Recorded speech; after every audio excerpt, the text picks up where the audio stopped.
ये भी कल की बात है कि कल रात को अचानक पाकिस्तान एयरफोर्स फ्लाई करती है और पाकिस्तानी एयरफोर्स सारी रात बड़ा धड़ाधड़ मिसाइल पे मिसाइल बनाए जा रहे हैं।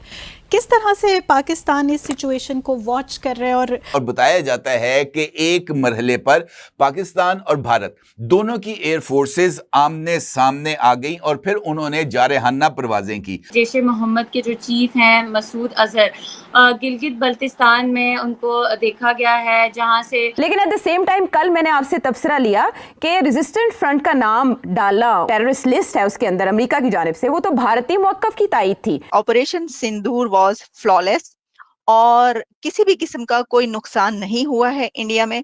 और फिर उन्होंने ये कहा कि जो पाकिस्तान के ड्रोन्स थे वो इनइफेक्टिव रहे। इंपॉर्टेंट ऑर्गेनाइजेशन वो कहते हैं जी हमारे लिए मसूद अजहर, उसको हम ट्रैक कर रहे हैं और वो कह रहे हैं कि जनाब वो गिलगित बल्तिस्तान रीजन के अंदर है। मेरा ख्याल है उन्होंने पाकिस्तान का नाम नहीं लिया, ना ही हिंदुस्तान का नाम लिया। उन्होंने कहा 5 तैयारे गिरे हैं। सो मुझे ऐसे लगता है कि इन दिस प्रीटेक्स्ट, इस सिचुएशन को देखते हुए लगता ये है कि शायद इंडिया हमला कर सकता है and that could be operation Sindoor 2.0। ये सारे का सारा बिल्डअप इस बात की तरफ इशारा कर रहा है कि भारत आने वाले दिनों में खास तौर पर अगस्त के अंदर कुछ बड़ी डेवलपमेंट्स करने जा रहा है। इंडिया ने ये बात जरूर कही आशा कि हमने उनके अड्डों के ऊपर हमले किए हैं और उन्हें वहाँ काफ़ी तबाही की। नमस्कार दोस्तों, ऑपरेशन सिंदूर के बाद भारतीय वायुसेना हो या भारतीय सेना हो, लगातार अपने अभ्यास करते रहते हैं और जब भी उनका अभ्यास होता है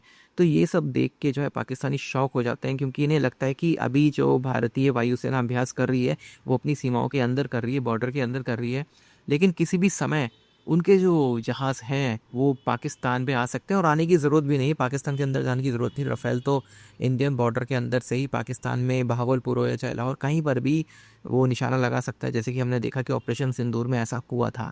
तो ये सब देख के पाकिस्तानी शौक हो जाते हैं। इन्हें बिल्कुल डर है कि किसी भी समय ऑपरेशन सिंदूर 2.0 हो सकता है, अगस्त में हो सकता है। इनकी मीडिया में बहुत ज़्यादा डर चल रहा है, इनका कहना है कि अगस्त में हो सकता है, एक बार फिर हमला हो सकता है। और ये लगातार इनकी इस तरह की बातें इनकी मीडिया में चलती रहती हैं, जिससे साफ पता चलता है कि भाई ऑपरेशन कितना सक्सेसफुल था, जिसका डर इनकी सेना में, इनकी मीडिया में, इनके लोगों में आज तक है। आप इस सब के बारे में क्या सोचते हैं कमेंट बॉक्स में ज़रूर लिखिएगा।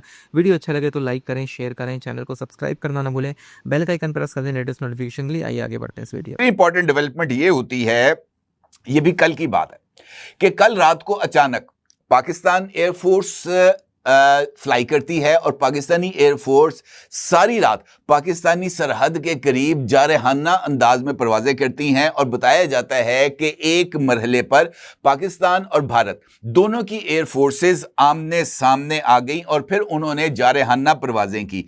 ओपन सोर्स इंटेलिजेंस अकाउंट्स ने इंकशाफ किया है कि गुज़िश्ता रात ये जो डेवलपमेंट्स हमारे सामने आई हैं पाकिस्तान और भारत की एयर फोर्स की, वो ख़ास तौर पर इस हवाले से अहमियत की हामिल हैं कि एक भारतीय अवाकिस जासूस तैयारा पाकिस्तानी सरहद के करीब रेडार पर नज़र आया, जिसके फौरी बाद पाक फ़ज़ाइया हरकत में आ गई और पाक फ़ज़ाइया ने पाकिस्तानी इलाकों पर परवाज़ें की और ये परवाज़ें रात भर जारी रहीं। इसके बाद वज़ारत दिफ़ा ने एक और नोटम जारी किया, क्योंकि इससे पहले भी एक नोटम शहरी हवाबाजी ने वज़ारत दिफ़ा के कहने पर जारी किया था। और इस नोटम के तहत, जो कि पहले जारी किया गया था, 23 जुलाई तक पाकिस्तान की एयर स्पेस के मुख्तलिफ जोन्स के अंदर मुख्तलिफ औकात में एयर ट्रैफिक को बंद रखना था। अब एक नया नोटम जारी किया गया है और इस नोटम के तहत एक जानिब तो 22 जुलाई तक ये जो है परवाज़ों को बंद किया गया है, उसके साथ 17 से 19 जुलाई के लिए एक नई विंडो जो है वो ओपन की गई है फ़ज़ाई परवाज़ों को बंद करने के लिए। तो ये तमाम चीज़ें जो हैं वो किसी नई कार्रवाई की तरफ इशारा दे रहे हैं। इसी दौरान मकबूजा कश्मीर में ये खबर सामने आती है कि भारत ने वहाँ पर जो प्रोजेक्ट शिवा लॉन्च किया, तो उस हवाले से मैंने इस प्लेटफॉर्म से आपके साथ एक वीडियो भी शेयर की थी और मैंने आपको बताया था कि उस प्रोजेक्ट शिवा के तहत भारत ने मकबूजा कश्मीर के अंदर कुछ मेजर स्टेप्स किए हैं। वॉक थ्रू गेट्स लगाए गए हैं, कैमराज लगाए गए हैं, सर्विलेंस को बढ़ाया गया है। उसके साथ इस बात का इंकशाफ हुआ है कि भारत ने एक और फॉल्स फ्लैग ऑपरेशन की तैयारी शुरू की है और इस हवाले पर डार्क वेब पर रॉ की तैयारियों के हवाले से चंद खुफिया दस्तावेजात भी मौजूद हैं, जिसमें इस फॉल फ्लैग ऑपरेशन के लिए रॉ के आला तरीन अफसरों को कोड वर्ड्स के साथ तफसीलात से आगाह भी किया गया है। मैं ये कह रहा था कि ऑपरेशन सिंदूर 2.0 इसकी आजकल बात चल रही है कि जनाब ये है, इंडियंस कहते हैं कि जनाब हम ढूंढ रहे हैं या हमने ढूंढ लिया है कि जो इस वक्त जैश मोहम्मद जो कि एक इम्पॉर्टेंट ऑर्गेनाइजेशन वो कहते हैं जी हमारे लिए मसूद अजहर, उसको हम ट्रैक कर रहे हैं और वो कह रहे हैं कि जनाब वो गिलगित बल्तिस्तान रीजन के अंदर है। सो इट मीन्स कि वो कह रहे हैं कि अब वो बहावलपुर में नहीं है, वो बहावलपुर में नहीं है, वो गिलगित बल्तिस्तान के एक रीजन के अंदर है और उन्होंने कुछ फुटेजेस वगैरह भी जारी की हैं। अब पता नहीं उन फुटेजेस की ऑथेंटिसिटी क्या है।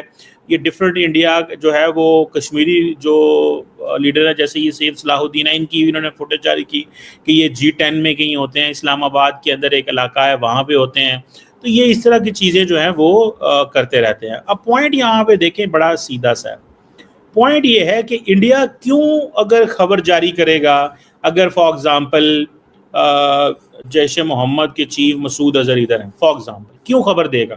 एक बात, इसकी डिफरेंट वजूहात हो सकती हैं। पहली खबर ये, to give a message to the intelligence, to give a message to the people of Pakistan कि हम वहाँ पे ट्रैक कर रहे हैं, हम वहाँ पे ट्रैक कर रहे हैं। किन को ट्रैक कर रहे हैं? हम स्टिल ऐसे ग्रुप्स को ट्रैक कर रहे हैं। So this is first thing. Secondly जो चीज़ इंपॉर्टेंट है वो ये पैगाम दे रहे हैं इन ग्रुप्स को कि आप हमारी नज़रों से दूर नहीं हैं। ये एक इम्पॉर्टेंट चीज़ है कि आप, ये नहीं है कि हम आपको जो है वो देख नहीं सकते, हम आपको एग्जैक्टली देख सकते हैं। तीसरी इसकी जो सिग्निफिकेंस है वो ये है कि इंडिया ये पैगाम दे रहा है कि जनाब हमारे पास सफिशेंट इंटेलिजेंस नेटवर्क ग्राउंड के ऊपर मौजूद है, जो हमें बताता रहता है कि बेसिकली ये जो ग्रुप्स हैं ये कहाँ पे। आपको याद होगा या इसका एक और मीनिंग भी हो सकता है और वो ये है कि अगर आपको याद हो कि बिलावल भुट्टो जरदारी जो पाकिस्तान के फॉरेन मिनिस्टर भी रह चुके हैं, उन्होंने थोड़ा अर्सा पहले एक इंटरव्यू दिया था और उन्होंने कहा था कि जनाब मुझे ये पता है कि जैश मोहम्मद के जो चीफ हैं वो अफ़गानिस्तान में, ठीक है, और शायद उन्होंने ये भी कहा था कि हम उसे इंडिया के हवाले कर देंगे अगर हमें मिला वो, कुछ इस तरह की बात भी इंडियन मीडिया रिपोर्ट करता है। आई डोंट नो, मैं ऐसे फैक्ट्स को मैंने नहीं स्टडी किया। सो मुझे ऐसे लगता है कि इन दिस प्रीटेक्स्ट, इस सिचुएशन को देखते हुए लगता ये है कि शायद इंडिया हमला कर सकता है, and that could be operation Sindoor 2.0।